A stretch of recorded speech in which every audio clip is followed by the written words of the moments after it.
ऐसा है, हम दिन भर खाते हैं, हमें बताया गया है सवेरे नाश्ता पेट भर कर लो राजा की तरह, दोपहर का खाना खाओ, रात को कम खाओ। यही हमारी खाने की चीजों की वजह से बीमारी आती है, ये हम गलत दिशा में जा रहे हैं।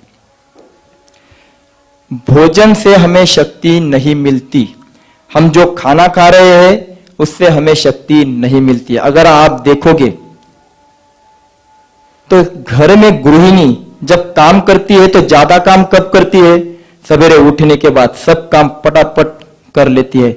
वही अगर दोपहर खाना खाने के बाद करने जाएंगी तो करेगी नहीं, उसको नींद आएगी, सुस्ती आएगी।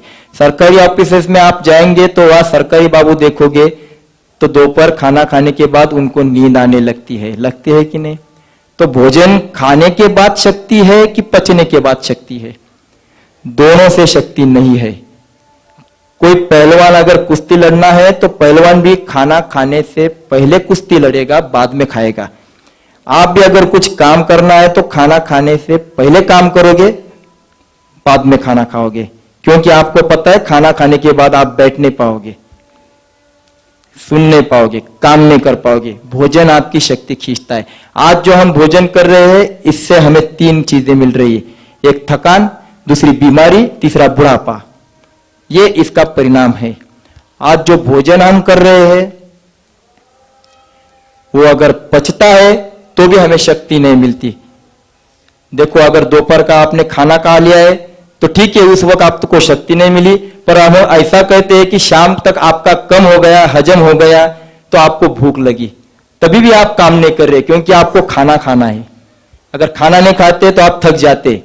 तो क्या खाने के बाद शक्ति मिली या पचने के बाद शक्ति मिली? दोनों टाइम आपको शक्ति नहीं मिली है, क्योंकि भोजन शक्ति देता ही नहीं है।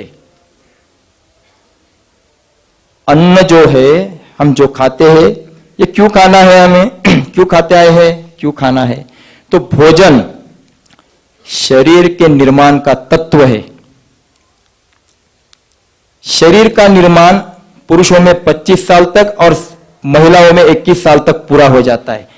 तो 25 साल के आयु के अंदर के लोगों को, बच्चों को 2 बार खाना अलाउड है, क्योंकि उसका शरीर का निर्माण हो रहा है। उसके आगे अगर आप खाएंगे 2 बार तो समझ लो आप अपनी आयु को खा रहे हैं, आप अपने बीमारियों को बुला रहे हो। इसलिए एक वक्त का खाना, पर वो भी रात में खाना, पेट भर खाओ, सो जाओ, दिन भर नहीं। दिन भर प्राकृतिक भोजन चाहे जितना खाओ। तो भोजन निर्माण का तत्व है। अभी देखो अगर एक आधी बिल्डिंग अगर हम बांधते हैं, अगर वो बिल्डिंग बांध चुकी है तो उसका निर्माण का तत्व जो मटेरियल है, उस मटेरियल से बिल्डिंग पूरी हो गई। उसके बाद क्या वो मटेरियल उसके ऊपर डालोगे, क्या हो जाएगा? खराब हो जाएगी। ये कुर्सी पूरी हो गई, इसका निर्माण का तत्व ये प्लास्टिक है, ये प्लास्टिक से ये पूरी हो गई है। होने के बाद इसके ऊपर क्या प्लास्टिक डालोगे तो बैठ नहीं पाओगे। उसी प्रकार हमारे शरीर के निर्माण का तत्व भोजन है, अन्न है। ये 25 साल तक पूरा हो जाता है, उसके बाद जरूरी नहीं है, उसके बाद आप सिर्फ रात के वक्त खाना है। तो जो 2 बार खाएगा उसकी आयु कम होती जाएगी। देख लो बीमारी का कारण, हम 3-3, 4-4 बार खाते हैं, जाते कितनी बार है? 1 बार। तो 2 बार का कहा गया, वही कूड़ा जमा रहता है। वही कूड़ा जो जमा रहता है वही हमारे बीमारी का कारण है, और वो निकल नहीं रहा, इसकी वजह से पेट की बीमारियां, उसके आगे अलग अलग बीमारियां, ये सब बीमारियां आती रहती है। तो ये अभी जो खाना खाया है वो हजम नहीं हो रहा है तो वो कहा जाएगा, तो ये हमारे मलाशय में जाता है।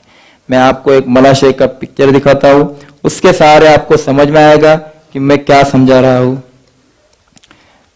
आप थोड़ी हेल्प करेंगे?